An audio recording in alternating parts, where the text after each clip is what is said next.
안녕하세요. 이번 주 우주항공 소식들 알아보도록 하겠습니다. 이번 주는 로켓랩을 조금 더 중점적으로 봐보도록 하겠습니다. 이번 주 로켓랩을 정의해보자면 발사를 더 비싸게 파는 기업으로 올라서고 있지만 동시에 안정적인 현금 흐름을 얻기 위해 결코 싸지 않은 가격으로 이리듐을 사들이려 하고 있습니다. 로켓랩의 2억 6,600만 달러 준궤도 발사 계약은 최대 18회를 기준으로 단순 계약하면 회당 약 1,480만 달러입니다. 지난 1억 9천만 달러 헤이스트 계약의 단순 평균 950만 달러보다 약 56% 높은 금액이에요. 근데 이것만 가지고 로켓랩이 같은 로켓의 가격을 56%로 올렸다고 단정할 수는 없습니다. 새 계약은 알래스카 운용 미 우주체계 사령부 직접 발주, 고정가격 계약, 빠른 납기와 옵션을 포함하고 있어 이전 계약과 범위가 다릅니다. 이리듐 볼 텐데 실적은 매출 4% 성장, 서비스 매출 4% 성장, 가입자 6% 증가로 안정적이었지만 지금 우리들 눈높이로 봤을 때는 뭐야? 왜 이래? 굉장히 낮네 라고 생각할 수 있죠. 반도체 보면 막 70%, 80%, 60% 이렇게 성장하는데도 두들겨 맞고, 소프트웨어도 막 50%, 40% 성장해도 두들겨 맞는 장이잖아요.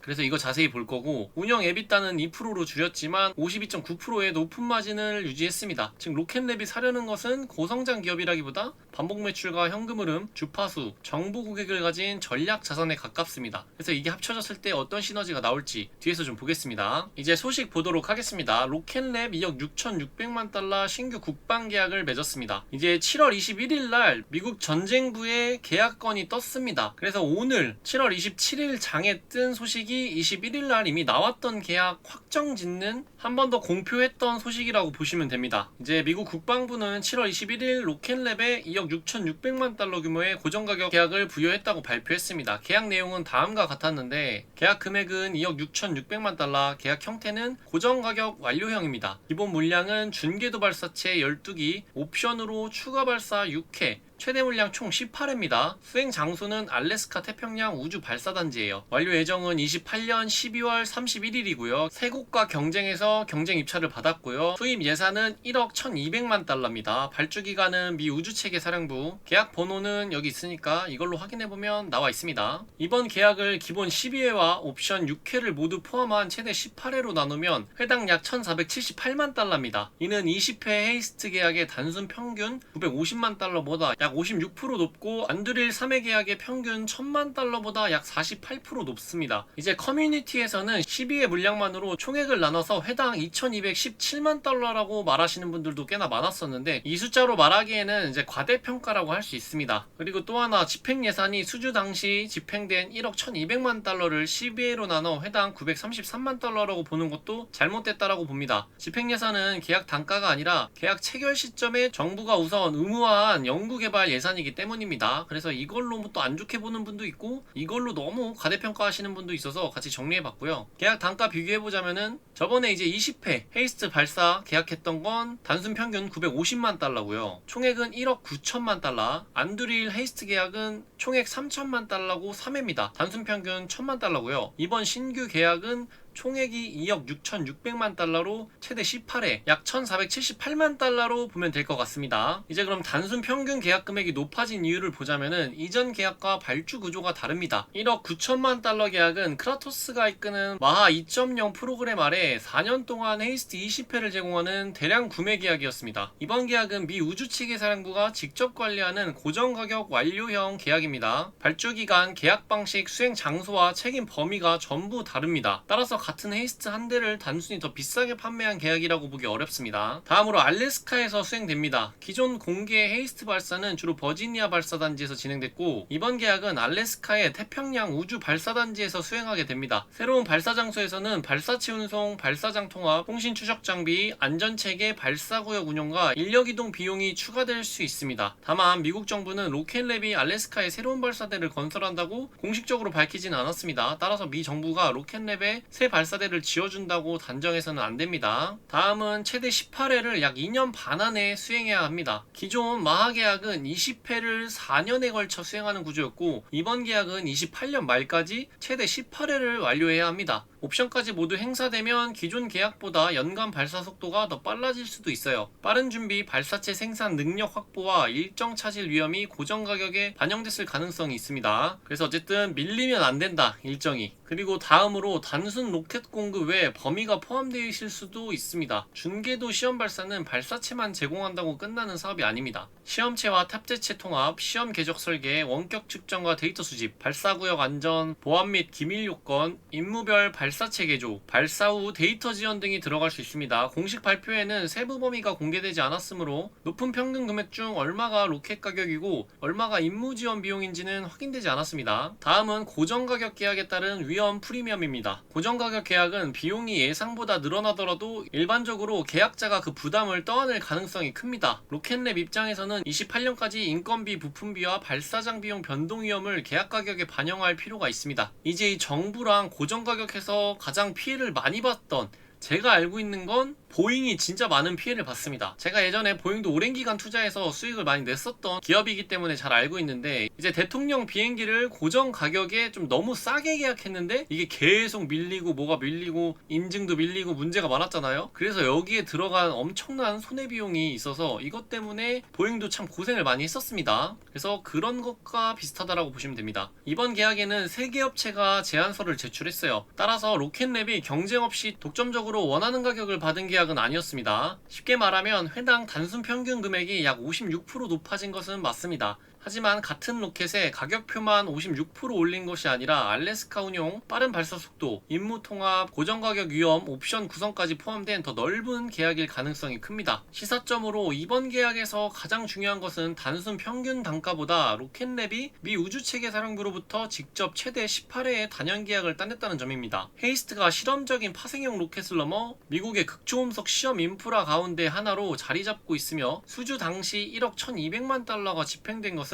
프로그램이 단순한 계약 한도만 받은 단계가 아니라 실제 수행 준비에 들어갔다는 의미가 있습니다. 단가 상승에 가격 결정력도 일부 반영됐을 수 있지만 현재 공개 자료만으로는 계약 범위 확대와 위험 프리미엄 영향이 더 크다고 보는 것이 맞는 것 같습니다. 이게 이제 56% 높아졌다고 커뮤니티상에서 되게 좀 엄청난 계약이다, 엄청난 계약인 건 맞아요. 이 총 금액 자체도 높으니까. 그렇지만 이제 단순하게 그냥 예전보다 뭔가 더 큰 해자성과 특별해서 56%가 미사일 가격 자체가 그냥 뻥 오른 건 아니라는 소리입니다. 리스크로는 2억 6,600만 달러 전체가 즉시 확정 매출로 인식되는 것은 아닙니다. 6회 자체도 옵션이고요. 알래스카 운용을 위한 초기 비용과 새로운 임무 요구가 예상보다 커지면 고정 가격 계약 특성상 로켓랩의 마진이 압박받을 수 있습니다. 공식 자료에 발사체 이름과 상세 임무 범위, 기본 12회의 정확한 계약서가 공개되지 않았기 때문에 단순 평균 금액을 실제 헤이스트 단가로 사용하면 투자 판단에 왜곡이 있을 수 있습니다. 모니터링 해볼 건 향후 로켓랩이 계약을 공식 발표하면서 헤이스트 사용 여부, 기본 물량과 옵션의 금액 분리, 알래스카 발사 인프라 구축 범위, 첫 발사 시점과 임무 고객을 공개하는지 확인해야 합니다. 1억 1200만 달러의 초기 집행분이 백록에 어떻게 반영되는지, 27년, 28년 발사 서비스 매출과 매출 총 이익률에 어떤 영향을 주는지도 다음 실적 발표에서 점검해 봐야 됩니다. 이제 저렇게 자료를 준비하고 7월 27일 오늘 정부 소식 말고 로켓랩에서도 계약 내용이 나왔어요. 첫 발사는 이르면 26년 말이고 미사일 방어 임무와 직접 연결된다고 합니다. 그리고 우주체계 사령 산하 로켓 시스템 발사 프로그램 계약이고 알래스카의 새로운 로켓랩 운영 거점이라고 해요. 로켓랩은 발사의 대부분이 알래스카 코디에게 태평양 우주발사단지에 마련되는 새로운 로켓랩 거점에서 진행된다고 밝혔습니다. 다만 이것만으로 미 정부가 로켓랩의 새로운 발사대를 건설해준다거나 정부가 건설비를 전부 부담한다고 말할 수는 없습니다. 구체적인 시설 형태와 비용 분담은 공개되지 않았습니다. 그리고 이번 계약이 회사 역사상 최대 규모의 발사 계약이라고 해요. 정부 발표 당시 금액상 최대라고 판단했는데 이번에는 로켓랩이 직접 자사 역사상 최대 발사 계약이라고 밝혔습니다. 여기 보시면 있죠. 계약 규모는 역대 최대. 이제 이 뉴스는 로켓랩 공식 홈페이지 들어가 보면 볼 수 있는 기사입니다. 거기서 다 공시 나오거든요. 다음은 이리듐의 2분기 실적을 좀 자세히 봐보도록 하겠습니다. 로켓랩이 80억 달러에 사려는 현금 흐름은 어떤 모습인가 보도록 할게요. 로켓랩이 인수하기로 합의한 이리듐은 7월 22일 26년 2분기 실적을 발표했습니다. 아직 인수가 완료되지 않았기 때문에 이번 실적 실적은 로켓랩의 연결 실적에 포함되지 않습니다. 거래는 이리듐 주주의 승인과 규제기간 승인 등을 거쳐 27년 중반 완료를 목표로 합니다. 이리듐은 거래가 진행 중이라는 이유로 이번 분기 실적 컨퍼런스를 열지 않았고 신규 가이던스도 제공하지 않았습니다. 이제 실적 봐보도록 하겠습니다. 전체 매출은 2억 2,520만 달러로 전년 대비 4% 성장했습니다. 서비스 매출도 4% 성장했고요. 서비스 매출 비중 72%로 비중 유지했습니다. 상업 서비스 매출도 4% 성장,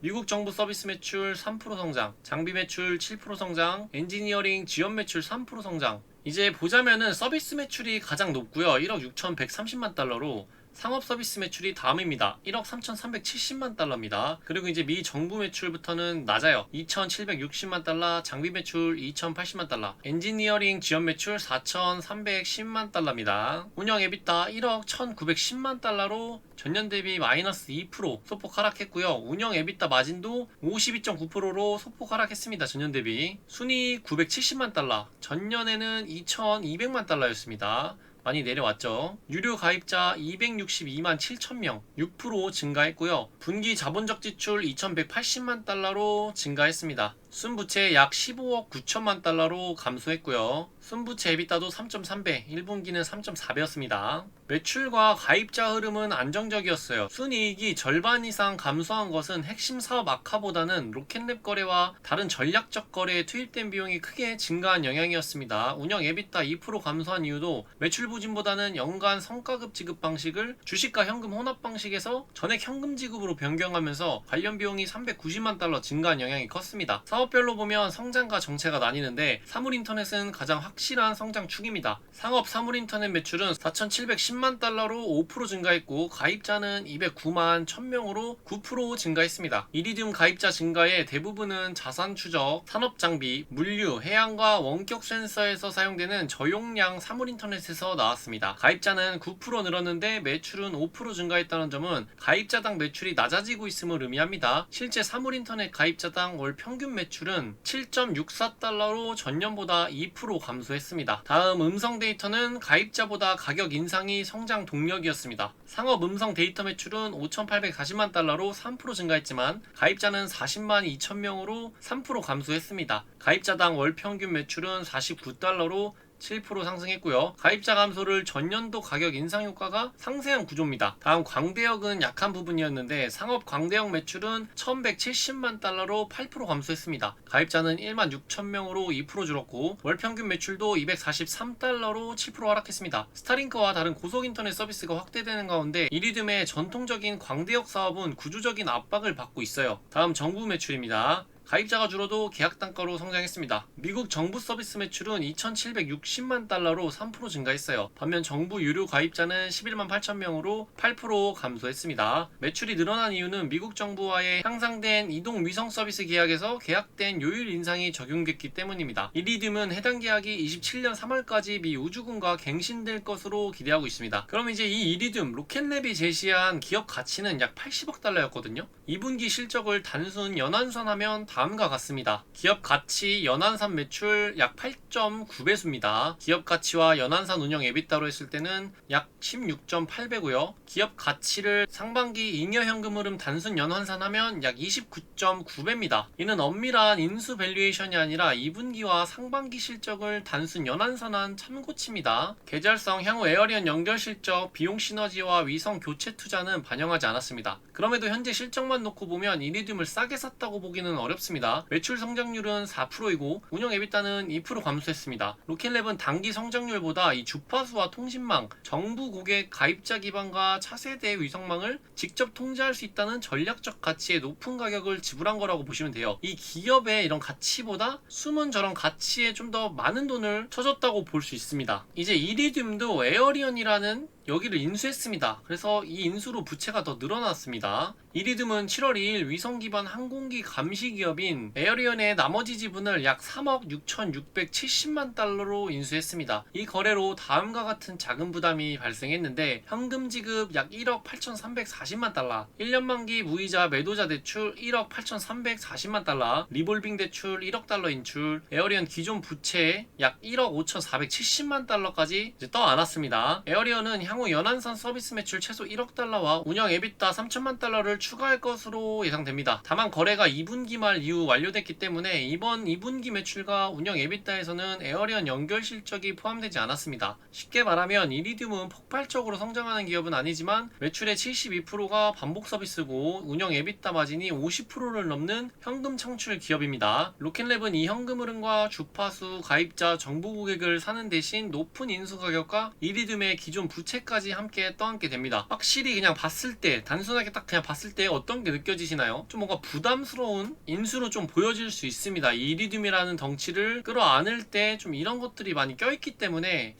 물음표를 던지시는 분들도 꽤나 있을 거예요. 이게 어떤 시너지를 내지? 그려봤을 때 제가 그리는 시너지는 굉장히 좋거든요. 근데 이제 단순하게 이런 숫자들로만 봤을 때 조금 부담스럽기 때문에 로켓랩이 저것 때문에 새로운 전환사채라든지 유중이라든지 이런 우발적 리스크, 통합 인수 비용에 들어가는 우발적인 금액 때문에 뭔가 또 한 번의 희석 리스크가 뛰쳐나올 수도 있다, 이런 불안감을 느끼시는 분들도 있을 수 있습니다. 그렇지만 장기적으로 봤을 때는 저는 괜찮은 인수라고 생각하고 있습니다. 시사점으로 이리듐 2분기 실적은 로켓랩의 인수 논리를 크게 훼손하지 않았습니다. 매출과 서비스 매출이 4% 증가하고 가입자가 6% 늘었으며 52.9%의 높은 운영 에비타 마진을 유지했어요. 특히 사물인터넷 가입자 증가, 미국 정부 계약, 위치 항법 시각사업과 에어리언 항공 데이터는 로켓랩이 발사와 제조를 넘어 반복 서비스 기업으로 전환하는 기반이 됩니다. 다만 현재 실적은 고성장보다는 안정적인 현금 흐름에 가깝습니다. 인수가 정당화하려면 차세대 위성 제조, 발사 내재화와 직접 통신 사업에서 실제 시너지가 나타나야 합니다. 리스크로는 이리듐은 2분기 말 이미 순부채가 약 16억 달러였고 이후 에어리언 인수로 리볼빙 대출, 매도자 대출, 인수 부채가 추가됐습니다. 광대형 매출과 정부 가입자가 감소하고 운영 에비타도 전년보다 2% 줄었습니다. 로켓랩은 80억 달러 거래를 위해 현금과 주식을 함께 사용해야 하므로 인수금융, 기존 주주 희석, 신용비용과 통합 실패 위험이 남아 있습니다. 차세대 이리듐 위성을 로켓랩이 만들고 뉴트론 발사한다는 기대 역시 아직 계약으로 확정되지 않은 우리가 꿈꾸는 미래이기 때문에 언제든 리스크로 터질 수가 있습니다. 모니터링 해볼 건 이리듐 주주총회와 미국 규제기관 승인 진행, 거래 완료 시점, 로켓랩의 인수금융 조달 조건을 우선 확인해야 합니다. 이리듐 측에서는 27년 3월 미 우주군 정부계약 갱신, 사물인터넷 가입자당 매출, 광대역 감소세,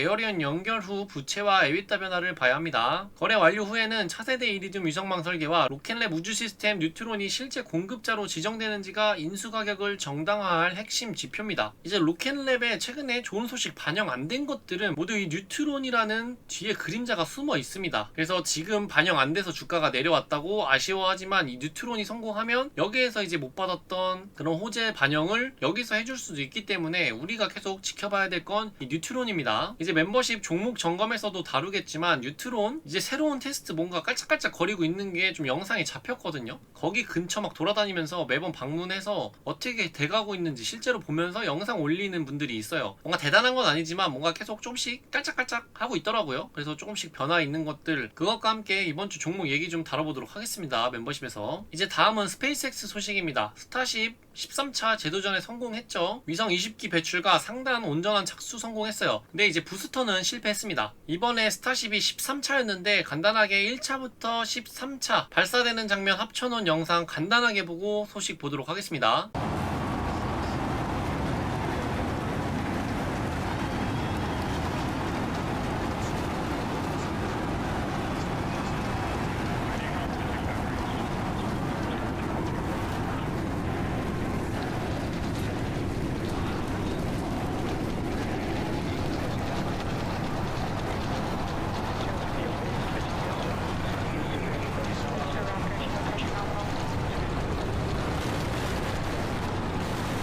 스페이스X는 7월 24일 스타쉽 13차 시험비행을 제시도 했고 성공했습니다. 이번 시험에서는 차세대 스타링크 V3 시험위성 20기를 우주공간에서 정상적으로 배출했고 스타쉽 상단은 재진입 후 인도양에 부드럽게 착수해 온전한 상태로 물 위에 남았습니다. 지난 7월 16일 첫 시도가 엔진 점화 과정에서 자동 중단됐고 7월 23일에는 날씨로 연기됐지만 세 번째 시도에서 핵심 임무를 수행했습니다. 다만 위성 20기는 장기간 궤도 서비스를 시작한 정식 배치 가치 물량이 아니라 준궤도 비행에서 기능을 시험한 차세대 위성입니다. 이후 계획대로 대기권에 재진입했습니다. 슈퍼헤비 부스터는 충분한 엔진을 재점화하지 못해 감속에 실패했고 멕시코만에 강하게 충돌했습니다. 따라서 이번 시험을 완전한 성공 또는 완전 재사용 성공으로 표현할 수는 없었어요. 쉽게 말하면 스타쉽 상단은 실제 스타링크 V3 위성을 꺼내고 재진입해 온전하게 바다에 내려오는 중요한 진전을 만들었습니다. 반면 슈퍼헤비 부스터의 재점화와 회수는 여전히 해결되지 않았기 때문에 전체 시스템의 완전 재사용은 아직 증명되지는 않았습니다. 근데 다음번 14차 때는 딱 완벽하게 좀 될 것 같아요. 시사하는 바는 이번 비행은 스타쉽이 단순 대형 시험 로켓에서 실제 탑재물을 운반하고 배출하는 발사체로 전환되는 과정의 중요한 마일스톤이었습니다. 차세대 스타링크 V3는 팰컨9보다 스타쉽의 대형 적재 능력에 맞춰 설계됐기 때문에 스타쉽이 안정화되면 스타링크 네트워크의 용량 확대와 직접 통신 서비스 경쟁력이 크게 높아질 수 있습니다. 상단이 온전한 상태로 착수한 것은 열차폐와 재진입 제어 개선을 보여주는 긍정적인 결과였습니다. 이제 상단이 온전한 상태로 착수한 게 무슨 말이냐면은 로켓 1차 발사하고 그게 이제 바다로 내려와야 되는데 이제 내려오는 도중에 이렇게 가로로 내려오다가 불을 뿜어가지고 일자로 세워서 그 바다로 떨어지는 그걸 말하는 겁니다. 이게 돼야지 그 다시 발사대로 가가지고 거기에 이제 일자로 착수할 수 있으니까요. 세로로. 이제 여기서 볼 수 있는 것도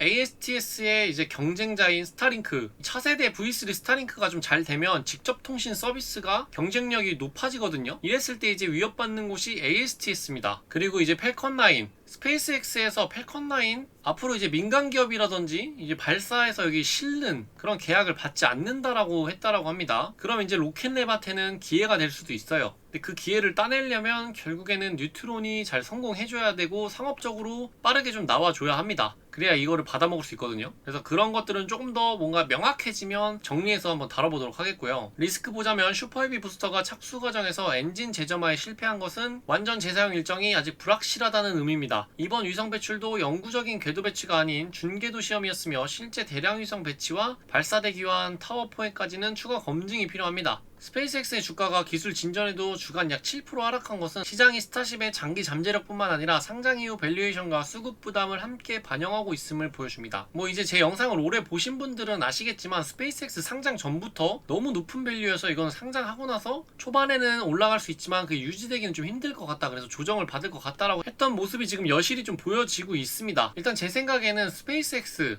아직 주가의 하락이 끝나지 않았고 좀 더 진행될 거라고 저는 생각해요. 너무 높은 밸류에이션을 받고 있고 지금 시총도 너무 높다라고 저는 생각합니다. 이게 너무 꿈과 광기로 너무 적은 물량 상장으로 좀 많은 사람들을 울린 상장이지 않나 싶어요. 울고 웃기고 뭐 난리를 쳤죠. 초반에 잘 들어가서 위에서 판 사람한테는 정말 고마운 기업이겠지만 여기서 이제 좀 더 높은 꿈과 부푼 꿈을 안고 많은 시드를 넣으셨던 분들은 울고 계신 분들 꽤나 많고 좀 언제쯤 될까요 하는데 저는 좀 오래 걸릴 것 같다라고 생각을 하고 있습니다. 뭐 그렇다고 이 기업이 나쁜 기업이냐? 절대 아니고 제가 좋아하는 기업이고 기술력이 원탑입니다. 로켓랩과는 비교할 수 없는 더 높은, 훨씬 높은 그냥 1등이라고 보시면 돼요. 그렇지만 그것과 지금 주가 밸류, 시총은 좀 다른 문제라고 생각합니다. 뭐 장기적으로 봤을 때는 당연히 뭐 좋아져서 나중에 우상향해서 좋은 모습을 보여줄 수 있지만 그게 언제일지는 뭐 아무도 모르겠고 스페이스X는 일단 흑자가 되려면은 뭐 언제가 될지도 몰라요. 한참 남았기 때문에 2030년에 되면 빠르지 않나 싶고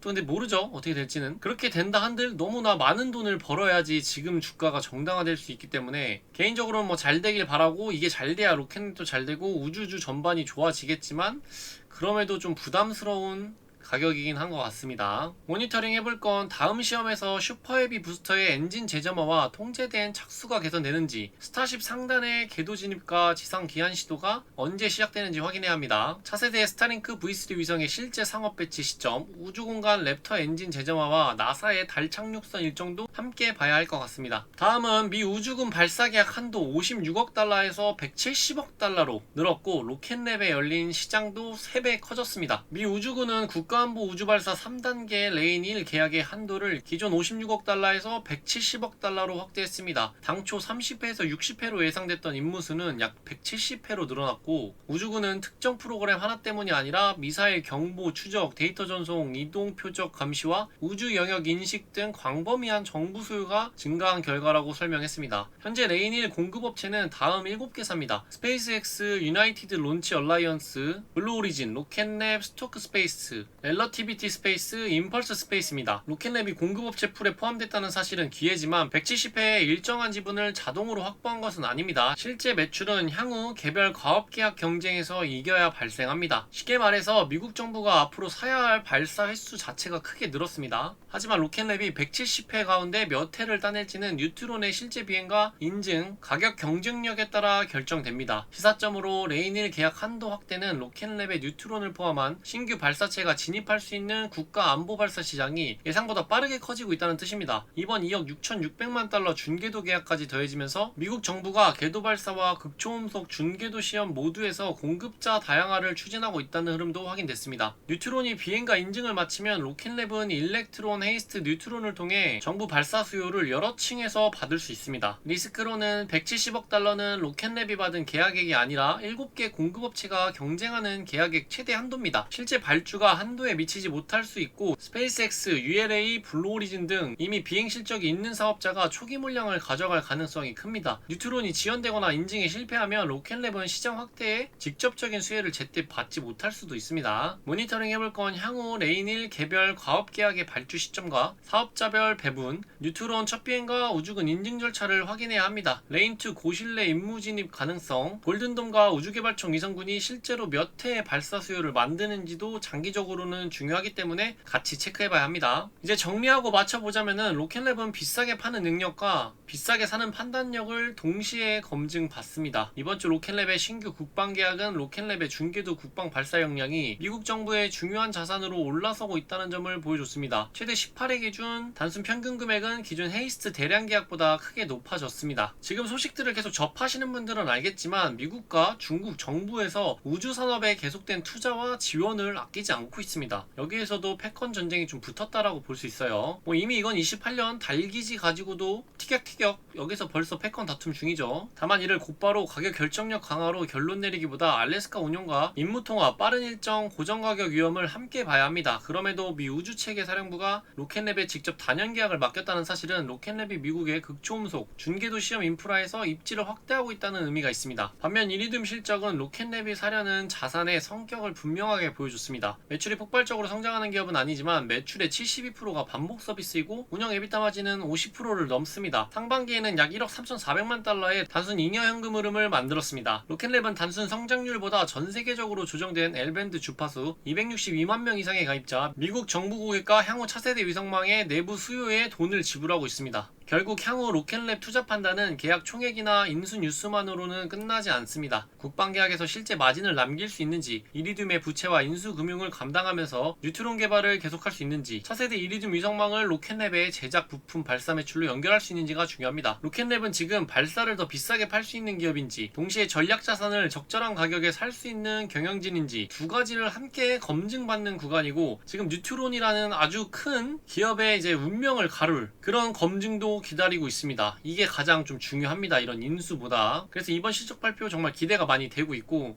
여기서 좀 긍정적인 소식 보여줬으면 좋겠습니다. 최근에 이제 피터백 CEO의 인터뷰를 봤을 때 좀 긍정적인 발언들이 많기 때문에 좀 기대하고 있습니다. 오늘 소식은 여기까지고요. 우주 섹터에 투자하고 계시다면 구독과 좋아요, 댓글 많이 부탁드리겠습니다. 감사합니다.